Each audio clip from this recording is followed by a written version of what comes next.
स्वागत है आप सभी का हमारे यूट्यूब चैनल इंडियन स्टूडेंट्स में। आज हम लोग मैथ्स पढ़ेंगे।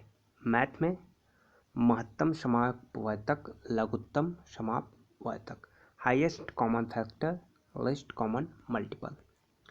आप यूपी टेट परीक्षा दे रहे हैं प्राइमरी या 6 to 8 लेवल के, साथ ही अभी आने वाली परीक्षा सी-टेट हो, फिर इसके बाद शिक्षक भर्ती परीक्षा होगी।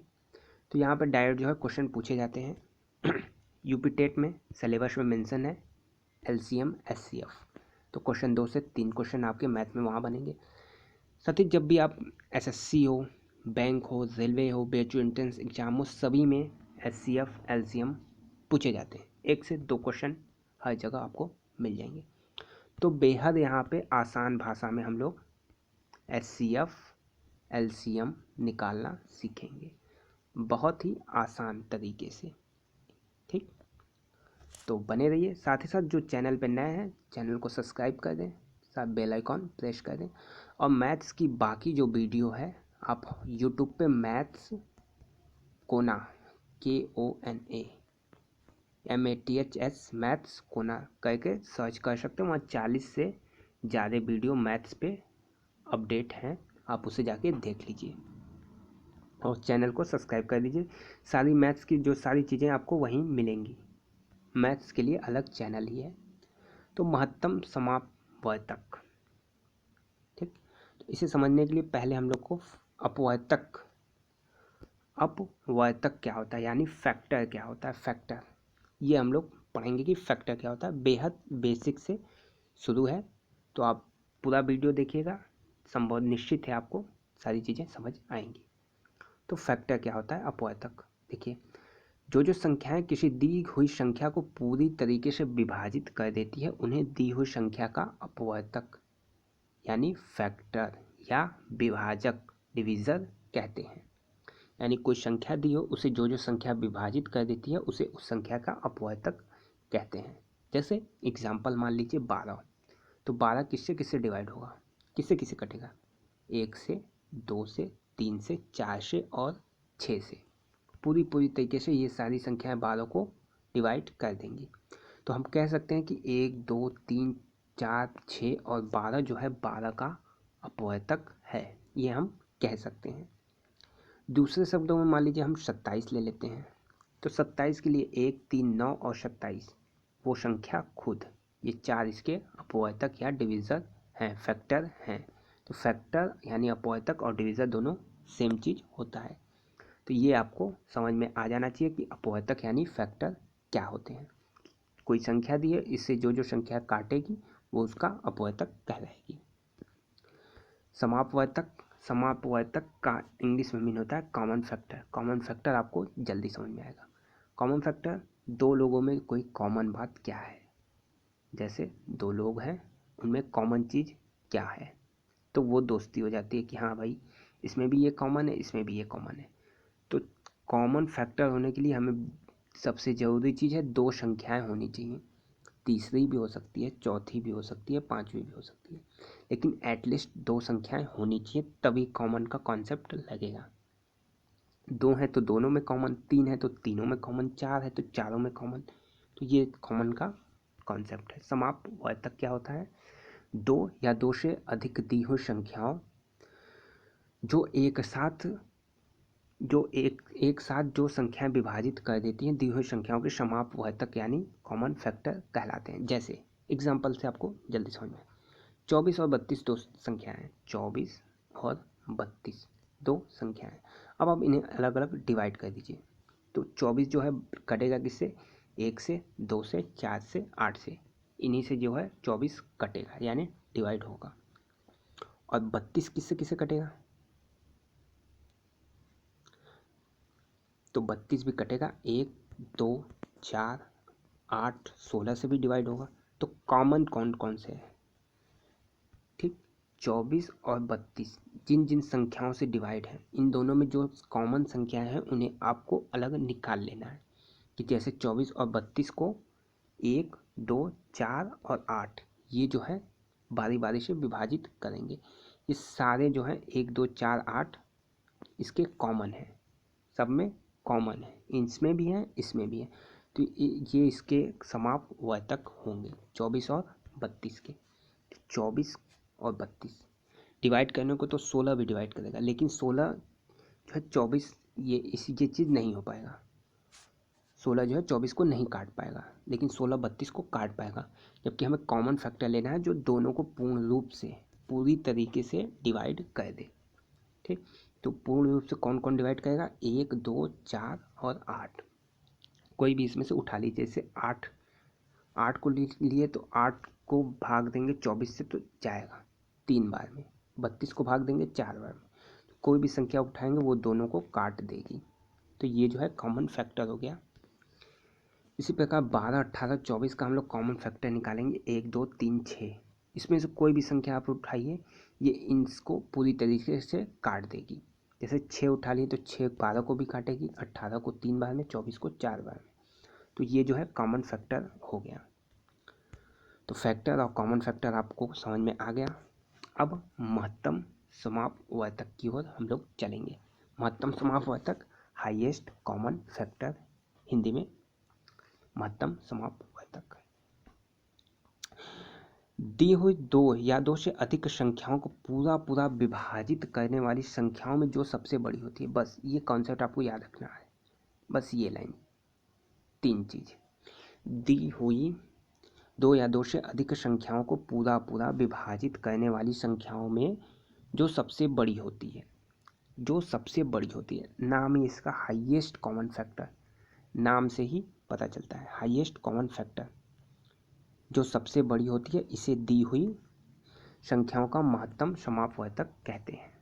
जैसे 20 30 40, 20 30 40 को जो है 1 2 5 और 10, ये जो 4 संख्या है पूरी तरीके से विभाजित करते हैं। जैसे 10 उठा लीजिए तो 10 विभाजित करेगा 20 को 2 बार में, 30 को 3 बार में, 40 को 4 बार में।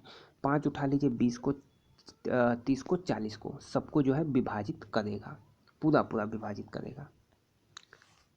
1 2 5 10। अब हमें महत्तम समापवर्तक पूछा है, महत्तम यानी हाईएस्ट कॉमन, तो सबसे बड़ा कौन सा है? तो 1 2 5 10, कोई भी बता देगा 10 सबसे बड़ा है, तो इसका महत्तम समापवर्तक क्या होगा? 10। 20 30 40 का महत्तम समापवर्तक क्या होगा? 10। यही आपको एलसीएम में एचसीएफ में निकालना पड़ता है। ठीक, तो एचसीएफ में आपको इस तरीके से निकालना पड़ता है कि highest common factor, highest common factor HCF में। ठीक, तो इस तरीके से हम लोग निकाल सकते हैं। अब महत्तम समापवर्तक ज्ञात करने के लिए 2 विधियां हैं, गुणनखंड विधि, भाग विधि। तो हम लोग इसमें गुणनखंड विधि देखेंगे, भाग विधि की अगले वीडियो में हम लोग देखेंगे। तो गुणनखंड विधि, इस विधि में क्या कहते हैं, जिन संख्याओं का महत्तम समापवर्तक ज्ञात करना होता है उनकी बारी बारी से अभाज्य गुणनखंड कहते हैं।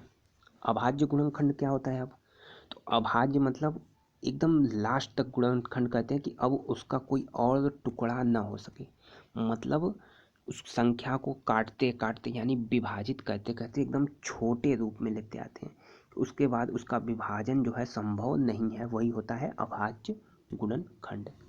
ठीक, जैसे 12 के अभाज्य गुणनखंड कौन कौन से हो सकते हैं? तो 12 के जो गुणनखंड हो सकते हैं 1 2 3 4, सभी जो है नहीं, अभाज्य गुणनखंड 1 2 2 3, 1 2 2 3। जैसे 1 का गुणा 2 में करेंगे 2, 2 का गुणा 2 में 4, 4 का गुणा 3 में 12। ठीक, 12 लिख लीजिए, 2 से डिवाइड करिए पहले, सबसे छोटा 2 से 6, 2 से 3 3, तो ये उसका अभाज्य गुणनखंड हो गया। 2 2 3, ये इसका अभाज्य गुणनखंड हो गया। एक तो होता है कॉमन। जैसे अब 2 और 6 लिख दीजिए, भाई 12 जो है 2 और 6 भी होता है, 12 को 2 और 6 भी लिख सकते हैं, 6 × 2 12, लेकिन 6 जो है ये डिवाइड होगा, ये जो है 2 और 3 में डिवाइड हो जाएगा, तो ये अभाज्य गुणनखंड बनेगा। ये अभाज्य गुणनखंड नहीं है क्योंकि 6 को और आगे भी विभाजित किया जा सकता है, तो ये इसका भाज्य 6 2 और 3 4 भाज्य गुणनखंड होगा। ठीक, तो 12 कहा गया। अब हमें मान लीजिए 20, 30 और 40 का महत्तम समापवर्तक ज्ञात करना है, HCF हाईएस्ट कॉमन फैक्टर 20, 30, 40 इन तीन संख्याओं का। तो 20 को हम लोग क्या लिख सकते हैं, 2, 20। देखिए 20 तो पहले 2 से डिवाइड करिए, 2, 10, 2, 5, 5 तो 2, 2, 5 लिख सकते हैं। 2 मल्टीप्लाइड बाई 2 मल्टीप्लाइड बाई 5, 2 गुणे 2 गुणे 5, ये 20 हो गया।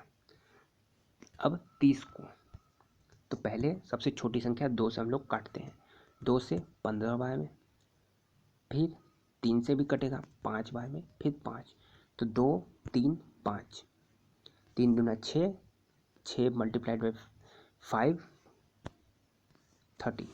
40 को करेंगे तो 2 से करिए 20, फिर 2 से करिए 10, फिर 2 से करिए 5, फिर 5 से, तो 2 गुणे 2 गुणे 2 गुणे 5, 2 गुणे 2 गुणे 2 गुणे 5, ये एक जो है आप मल्टीप्लाई कर सकते हैं, कोई इफेक्ट नहीं पड़ेगा।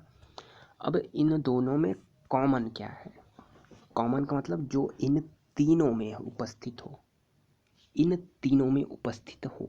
जैसे यहाँ पे 2 ठो 2 है, यहाँ भी 2 2 है, लेकिन यहाँ पे एक ही 2 है, तो 2 कितने कॉमन है तीनों में, तो मात्र एक, 1 2 1 1, तो 2 यहाँ से उठा लीजिए, जो तीनों में जो है कॉमन हो। तो इन तीनों में मात्र एक ही 2 ऐसा है जो कॉमन है, तो उसे आप उठा लीजिए, अलग कर लीजिए 2। अब देखिए 3 कॉमन है, यहाँ पे 3 तो है लेकिन यहाँ नहीं है। अच्छा 5 देख लीजिए, अब 5 जो है तीनों में एक 5 है, तो ये जो है गुणे 5, ये हो गया 10। तो 10 जो है HCF हो गया, 2, 20, 30, 40 का HCF 10।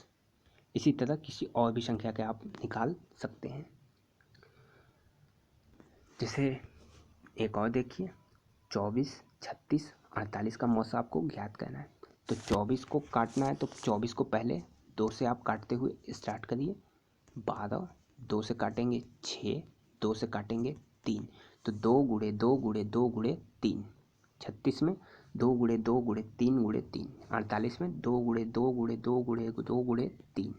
पहले 2 से आप शुरू करिएगा।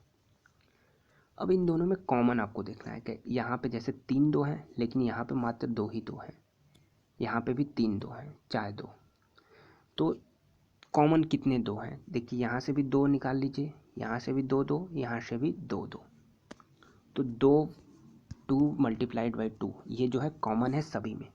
साथ ही 3 देख लीजिए, तो 3 जो है यहाँ भी एक 3 है, यहाँ 2 3 है, लेकिन यहाँ एक 3 है, तो कम से कम एक 3 जो है सभी में है, तो एक 3 सभी में गुणा कर लीजिए।